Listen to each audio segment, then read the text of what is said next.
Hello বন্ধুরা, আশা করি আপনারা সবাই ভালো আছেন।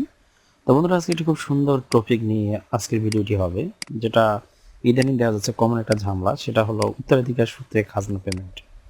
অনেকে দেখা যায় যে তারা অনলাইনের দোকানে এসে বলে যে ভাই আমার এটা অনলাইনে খাজনা করে দেন, কিন্তু দেখা গেল তার নিজের নামে কোনো নামজারি করা নেই বা কোনো কিছু করা নাই। তার পূর্ব উত্তরসূরি নামে কিন্তু রেকর্ড আছে বা এসে রেকর্ড আছে বা অন্য কোনো রেকর্ড আছে। তারা কিভাবে অনলাইনে খাজনা পেমেন্ট করবে সেটাই হলো আজকের একটা টপিক। এই অভিজ্ঞতাটা আমার বাস্তব জীবনে হয়েছে, তাই আপনাদের মাঝে শেয়ার করতেছি।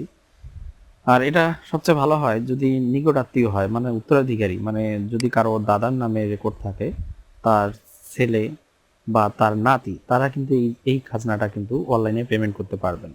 সেজন্য কি করতে হবে? স্বাভাবিকভাবে আপনি অনলাইনে ভূমি ল্যান্ড কপ ডট বিডিতে একটি অ্যাকাউন্ট করতে হবে। মানে যার যার দাদার নামে রেকর্ড আছে তার নাতি চাইলে একটি রেকর্ড করতে পারে, মানে একটি, তার নাতি চাইলে একটি মানে অ্যাকাউন্ট করতে পারে। এবং তার সাথে যে জিনিসটা করতে হবে, তাকে ইউনিয়ন পরিষদ থেকে একটা কিন্তু ওয়ারিশন সনদ নিতে হবে। মানে সে যে এসি রেকর্ড যার নাম আছে, তার যে সে উত্তরাধিকারী, তার একটা প্রমাণ লাগবে একটা। তা নাহলে কিন্তু খাজনাটা দিতে পারবে না আর কি। সেরকম একটা ওয়ারিশন সনদ লাগবে। তারপর কি হবে? তারপর যথারীতি ল্যান্ড কপ বিডিতে গিয়ে অ্যাকাউন্টটা করে ফেলবেন। অ্যাকাউন্টে করার পর আপনি যথারীতি জেলা, বিভাগ, তারপর হলো খতিয়ানের ধরন। সাধারণত যারা আগেরগুলো এসি রেকর্ডগুলোই বেশি, আমাদের এলাকায় এসি রেকর্ড বেশি, অন্য কোনো জায়গায় যদি যেটা থেকে থাকে সেই রেকর্ডটা সিলেক্ট করবেন।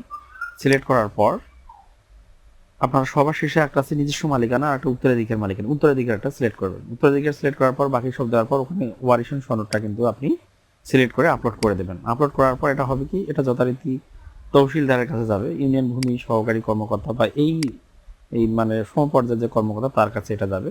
এবং সেখানে গিয়ে আপনি তার সাথে কথা বলে এই ডকুমেন্টগুলো তাকে দেখার পর আপনি যখন এটা অনুমোদন নিয়ে নেবেন, এখান থেকে তহসিলদার যখন অনুমোদন নিয়ে নিবে, তখন আপনি আপনার এই অ্যাকাউন্ট থেকেই সেই পূর্বের রেকর্ডে যার নাম আছে তার খাজনাটা কিন্তু আপনি দিতে পারবেন।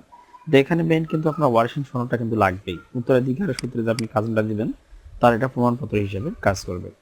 ঠিক আছে বন্ধুরা, আমি যতটুকু জানি আপনাদেরকে জানালাম। তারপরে যদি কোনো কিছু জানার থাকে অবশ্যই কমেন্টস করবেন। আজকে এখানেই, ধন্যবাদ।